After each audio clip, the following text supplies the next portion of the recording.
Have you ever dry fasted? That was a question I got this week, and I wanted to do, since it was incidental to something else that happened to me, I wanted to do a video on one of the best ways to intermittent fast for the best results, the most intense results, and that is OMED fasting. You've heard of OMAD, one meal a day. Now this is OMED, one meal every other day. I'm not going to do anything other than shoot you straight on this.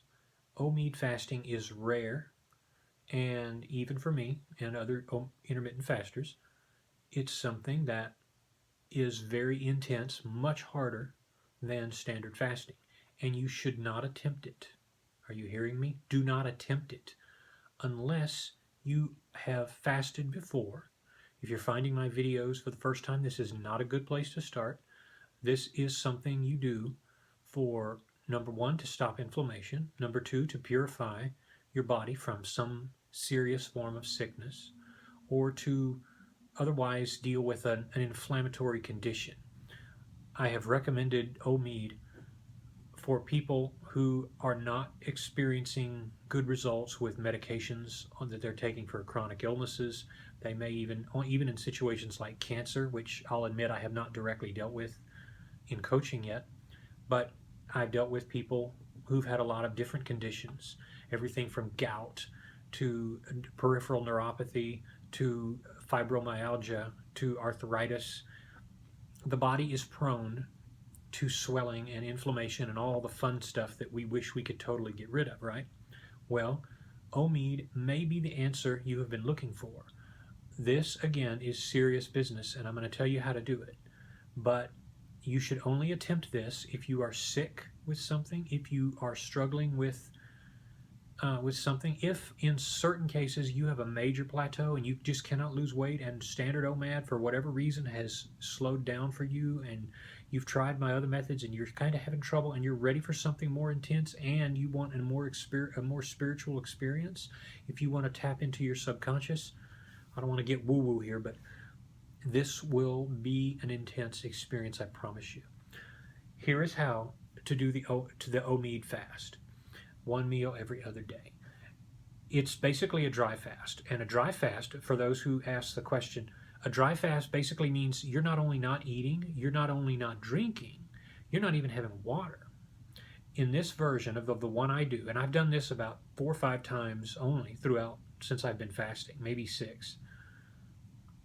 OMED comes in when you need that extra help, but you do it not necessarily by eliminating all water, but by sipping. Just maybe all of the days you would only have the equivalent of 1 bottle of water. So it's very intense and very hard on your body, but the benefits are good. And okay, so let's get going. The first step in OMED is begin your first day with a very small meal.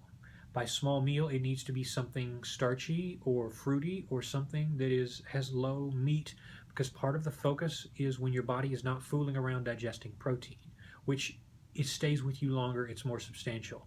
You want to increase the hunger, you want to increase the burning, you want to increase the vision, you want to increase the focus that you're going to have, because this is what's going to help your misery. You're going to have like a counter miserable experience to deal with whatever pain you're going through. Again, this is going to be hard, so do not email me and say you didn't tell me it was going to be that hard, because it's going to be hard.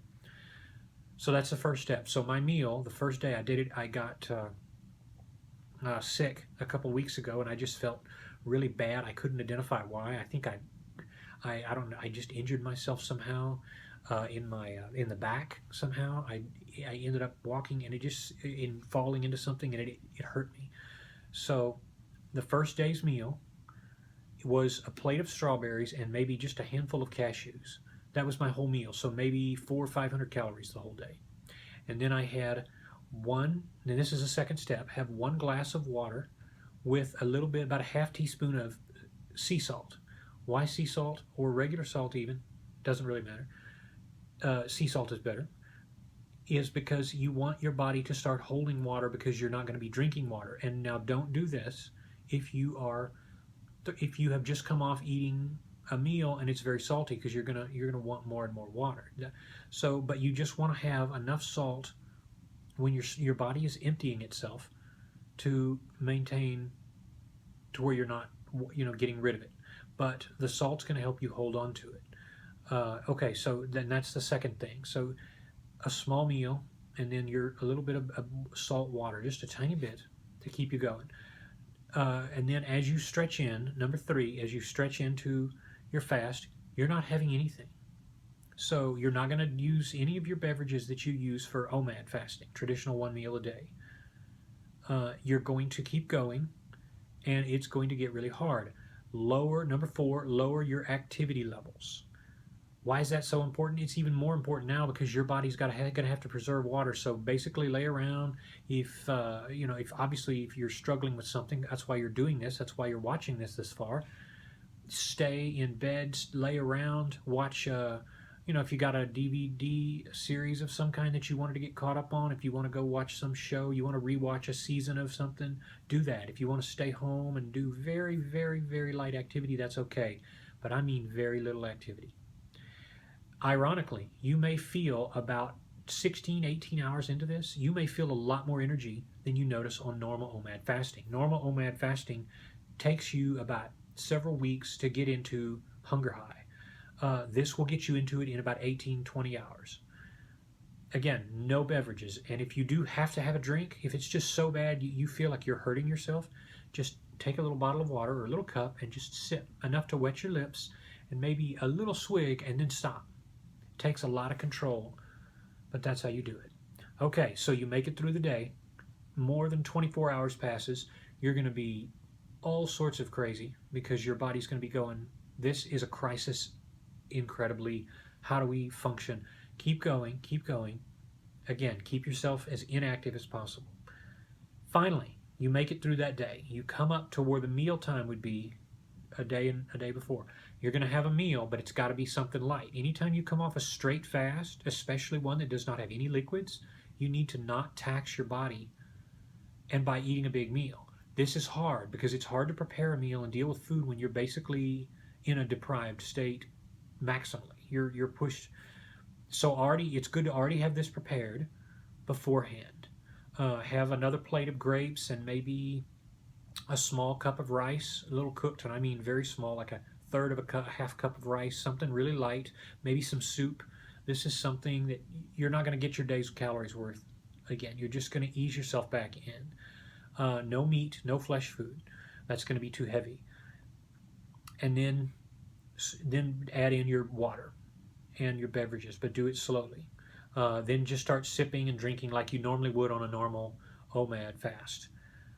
Try to stay with water for that final day when you're coming off it, and then add in on your next day, you're going to resume your normal one meal, whatever that is, whether it's maintenance, even maybe you're in a phase where you weren't doing one meal. That's okay too. The key is ease and slow adjustment. When will you see the effects? You will see the effects about that next day. You're going to start to feel like your body, your muscles, you're going to be more pumped. You're going to be your blood's going to flow better. If you were in a lot of pain, if you were sick, you're going to start to find that as you reintroduce food and normalcy, you have a spring in your step. You have less depression. By the way, fasting is great for depression. Just an FYI. You're going to start to notice growth hormones spike. I love my workouts when I come off of an OMEOD fast. Again, usually I'm sick, so I don't do that for a few days, but you'll notice the next 5 to 7 days are going to be much different. Your body fat is going to start receding, and your productivity is going to go up. So you're going to be more motivated, you're going to be more focused, you're going to be more ready to change the world or do whatever it is you do. Maybe changing the world's not in your game yet. That's okay. Or if it, we're all different, right? So, but you're going to find that life is just better.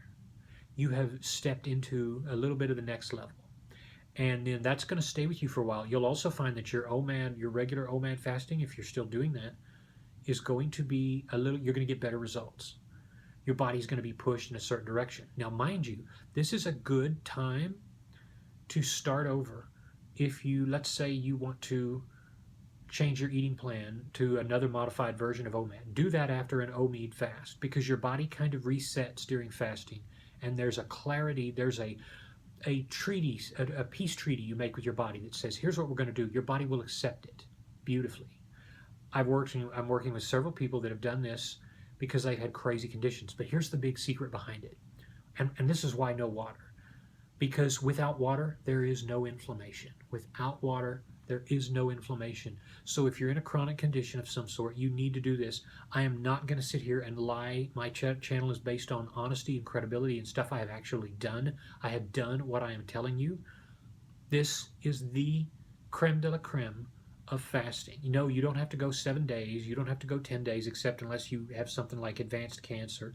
This will heal most conditions and afflictions. Not saying that always has to be true 100% of the time, but you will knock a dent in everything you do. I'm going to conclude with the story of Zuki the bear.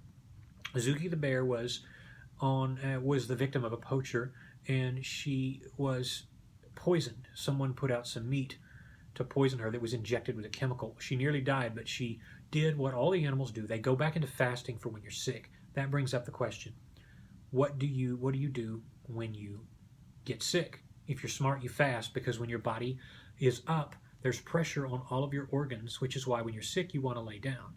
It's the natural state of healing to not eat in almost every case, especially if there's a stomach or metabolism issue. The smart thing to do is to not eat. In the case of Zuki the bear, Zuki just did nothing but drink water, went back into fasting. She fasted 27 days and was totally healed when everybody thought, who was caring for her, that she would die. This happens in the wild, and not just bears. All animals do it. They fast when they're injured. What should you do when you're sick? What should you do when you're going through a period of life where you're suffering from something? I don't care what it is. There's a few conditions you can't fast with, but we're not talking about those. You wouldn't be watching this.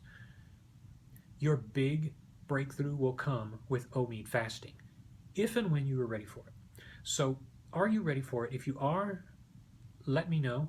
I can maybe offer some tips other than what I'm going to give here, depending on your situation. But the big thing is, follow these tips as I've given them to you. Be cautious, be aware of yourself, and you're going to love it. You're going to expect big things. So when you're ready, and only when you're ready, try OMEOD.